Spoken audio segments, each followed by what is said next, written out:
Adam Schiff coming out on camera numerous times saying, I can't tell you what I've seen, but I've seen things. There's a lot more than circumstantial evidence about this collusion. But there is more than circumstantial evidence. There is circumstantial evidence of collusion. The Russians offered help, which we know they did. The campaign accepted help, which we know they did. And you got Hillary Clinton saying, an air of illegitimacy around Trump's victory because of this. I mean, she was very clear about it. Last March, you said you had more than circumstantial evidence of treasonous collusion with Russia. Certainly said that there's ample evidence of collusion. I think there's plenty of evidence of collusion or conspiracy. The noose is tightening on Trump. Yep. It's all going to come out. He's an agent of Russia. Joe Rogan goes after Adam Schiff with unfiltered force, shattering the careful disguise Schiff has tried to wear for years. This is the politician who survives by spinning smoke, weaving confusion, and dangling promises of evidence that never appear. Rogan cuts right through the performance, exposing him as a lifelong operator who confused endless TV appearances with genuine credibility. Schiff isn't a watchdog, not a leader, not even a clever strategist anymore. He's a worn-out salesman, pushing the same empty pitch that only the naive or the politically desperate are still buying.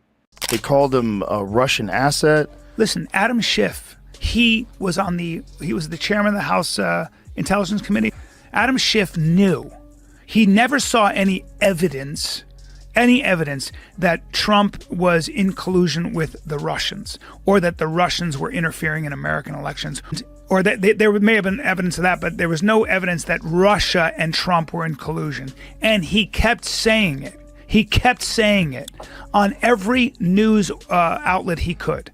And he knew otherwise. And no one's held him to task for that. Schiff carved out his reputation by waving shiny promises in front of the cameras, always hinting at a smoking gun, always teasing some earth-shaking secret, only for those promises to rot into nothing. Rogan refuses to let that pattern slip by. He highlights how Schiff's entire persona is a con built on endless suspense. He's the magician who never produces the rabbit, yet insists the trick will work tomorrow if everyone just pays for another ticket. And unbelievably, there are still people who fall for it, fooled by Schiff's polished act long enough to be strung along again.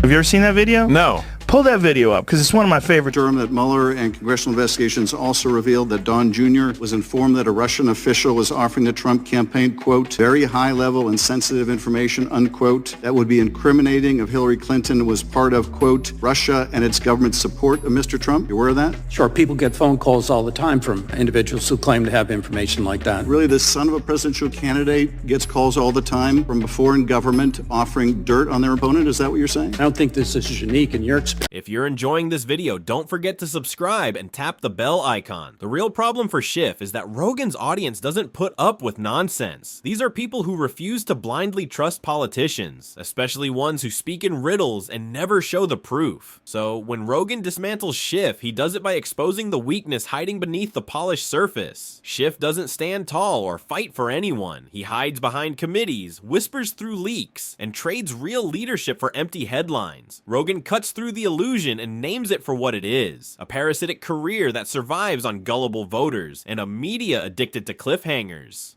Holy shit. Will it be your advice to the president? No, Mr. President, I need to go over them on a case-by-case basis. Do not issue blanket pardons. Will that be your advice to the president? Senator, I have not looked at any of those files. If confirmed, I will look at the files. And will you be able to review hundreds of cases on day one? I will look at every file I am asked to look at. Of course you won't. So will you advise the president? Can I answer the question? Well, my question is... I would have plenty of staff. You said, of course you want? You'll be able to review... I'm not going to mislead this body, nor you. All right, let me ask another question. You don't want to answer that. Let me ask another question. You were censured by Congress, Senator, for comments just like... Think about how many times Schiff has promised a dramatic reveal. Over and over, he strutted onto talk shows declaring that he held evidence that would change everything. And every time, that so-called evidence either didn't exist at all or was so flimsy it collapsed under the weight of a sneeze. Rogan slices through the pretense, comparing Schiff to a bargain bin Netflix series, one that somehow keeps getting renewed even though the storyline is dead. He's still clinging to the same script, still replaying the same tired act, but the audience isn't buying tickets anymore. Holy shit, Jamie, pull that video up. As for this new FBI whistleblower report, I understand Kash Patel last night declassified a 302 FBI document showing that a whistleblower who is a Democrat, a career intelligence officer who worked for Democrats on the House House Intel Committee for more than a decade repeatedly warned the FBI in 2017 that then Rep. Adam Schiff had approved leaking classified information to smear then President Donald Trump over the Russiagate scandal. This is obviously a bombshell whistleblower report. Hopefully more people in this room will cover it as such. Rogan's roast hits hard because it's anchored in truth. Schiff doesn't just overpromise. He lives inside a cycle of it. He's like a compulsive gambler, swearing the next hand will finally win big. But when the cards hit the table, it's always the same pitiful fold. Rogan exposes how this isn't harmless political theater. It's reckless incompetence. Schiff burned years keeping Americans trapped in a loop of empty speculation while real problems went untouched. It was politics as performance art. And Schiff wasn't even convincing in the role. Now, this staff member began talking to the FBI in 2017 because he said he considered the leaks to be, quote, unethical, illegal, and treasonous. This is a Democrat staffer who is saying to the FBI he had a holy shit moment when he heard Adam Schiff give the order.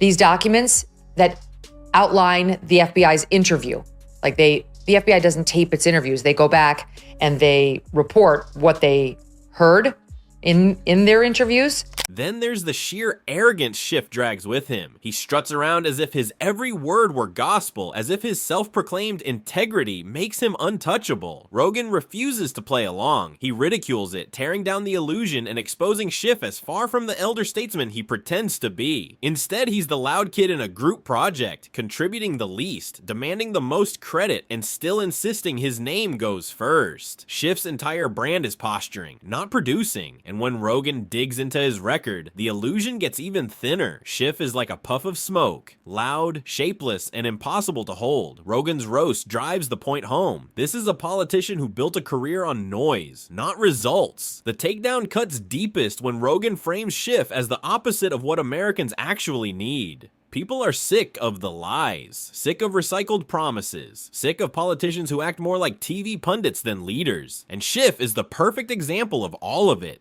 I don't believe he's going to weaponize the DOJ to use it against his opponents. I believe that's what was done to him. Though, as we discussed with Alan Dershowitz in that now famous clip that went around where I said we need Steve Bannon, I'm not totally opposed to it. I'm going to be honest.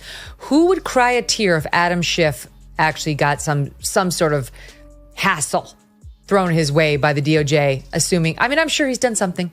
Schiff is the polished, smug face of an establishment that believes it can keep voters distracted with dramatic storylines instead of real solutions. Rogan's blunt honesty tears that image down. He shows Schiff for what he is, the kind of figure who survives inside Washington's bubble, but would crumble the moment he had to prove himself in the real world, where people demand competence over theatrics. The brilliance of Rogan's takedown is that it doesn't need exaggeration. Schiff authored his own roast through years of empty declarations and theatrical hand-waving. Rogan drives home how Schiff embodies everything Americans despise about Washington: obsessed with optics, allergic to accountability, and incapable of admitting failure. He sells himself as a moral compass while acting as one of the most shameless players in the game. Rogan slices through that facade, mocking the hollow self-righteousness Schiff uses as a shield. The arrogance is laughable, and Rogan makes certain everyone sees just how laughable it is.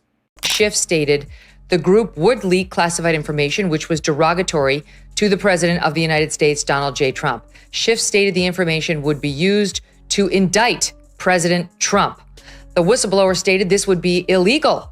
And upon hearing his concerns, unnamed members of the meeting reassured that they would not be caught leaking classified information. Here's what makes Rogan's roast devastating. He doesn't just stop at Schiff's old failures. He exposes how Schiff is still running the same scam today, still promising, still dodging, still chasing headlines instead of helping people. Schiff hasn't learned, hasn't grown, hasn't changed. He's trapped in a loop, like a glitching robot stuck replaying the same malfunction again and again. Rogan rips away the disguise, and once you see it through that lens, you can't unsee it. Schiff isn't the bold leader he imagined imagines himself to be. He's a caricature of everything broken in modern politics, and Rogan smashes that caricature with a sledgehammer of precision. Rogan goes further, showing how Schiff has built his entire identity around being Washington's self-appointed hall monitor with tenure. Every crisis, every headline, every investigation somehow gets funneled through him as though the Republic would collapse without his sanctimonious lectures. It's exhausting, and Rogan makes it sound even more ridiculous. Schiff isn't saving democracy,